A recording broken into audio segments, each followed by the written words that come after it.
What kind of bird? I mean, at the moment, there's a lot of rainbow lorikeets. Sometimes, on a very special occasion, the black cockatoos. But actually, we saw them more just after the fire hit Moruya. They all came into town. It was so spooky because they're huge. And I guess they were all burnt out.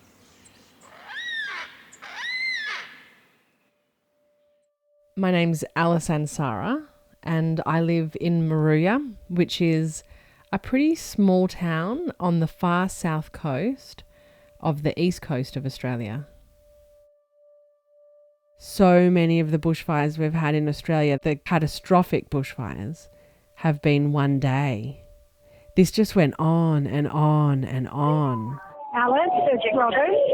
You should evacuate from Moruya now. We're just heading down to Moruya to fight this fire. You need to evacuate now, all right? Come and stay at our place. I think Esther, the 2-year-old, was having a nap, grabbed Mavis, the 4-year-old. I tried to be really calm, with them, like not be unrealistic or pretend that there weren't bushfires around us, but they're so little. Like, I just tried to be calm and gentle and approachable all the time with them. So I was like, okay, darlings, I think there's a fire coming, a big fire. And so now it's time for us to go. Get your little bag. Quickly, I need you to put on your little outfit because I'd gotten outfits ready for them. So wool and cotton, things that weren't going to burn to their skin if we got caught in the fire.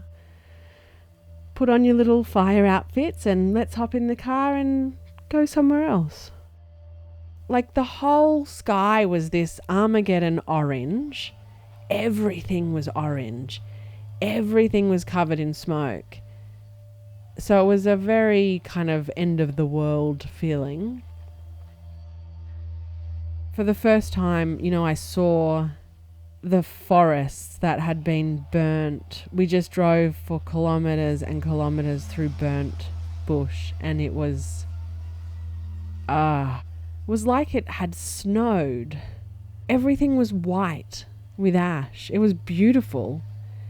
And the trees were birch trees in winter or something, kind of sticks of black.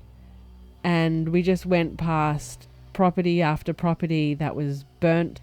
All that was remaining was the roof that was flattened on the ground. I remember my daughter just said to me, "Why are all the trees on fire?" They were still burning in the trees. And this trip that, normally takes 2 hours, 40 minutes to my mum's in Wollongong took us about 16 hours.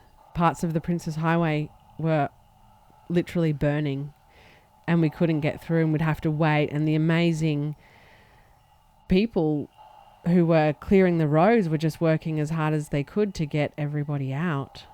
And at one point at Burrell Lake, we could get no further. It was dusk and I'd just packed all the chickpeas, but really hadn't packed any other food. So we didn't really have food. The kids were, kind of ratty and we were anxious, and we lay down in a park and somebody came up to us and said, "Oh, you've got kids. Do you want to come and stay at our house until the road's clear?" Which was beautiful. I mean, and there were acts of generosity like this everywhere. Everybody tried to have a sleep and I just stayed awake the whole night. As soon as I saw that there was movement on the roads, I think it was at about 4:00 in the morning, I just got everybody up and moving on the road again. We eventually arrived in Wollongong and it was like we'd come out of a war zone into a country of peace, and we were devastated. We were shell-shocked. It was like people couldn't understand what we had come from. And this is just in Wollongong. The fire front came past our place. The trees were on fire. And my partner spent 8-10 hours just putting out spot fires nonstop. So it didn't burn our house. But then the next day, and probably for about the next week, these black cockatoos just came in from the mountains, which was all burnt.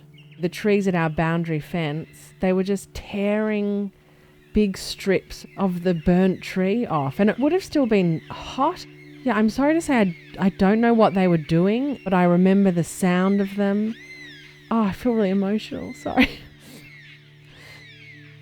The devastation on the land and on the animals, on all the animals, was like something that is so hard still to come to terms with.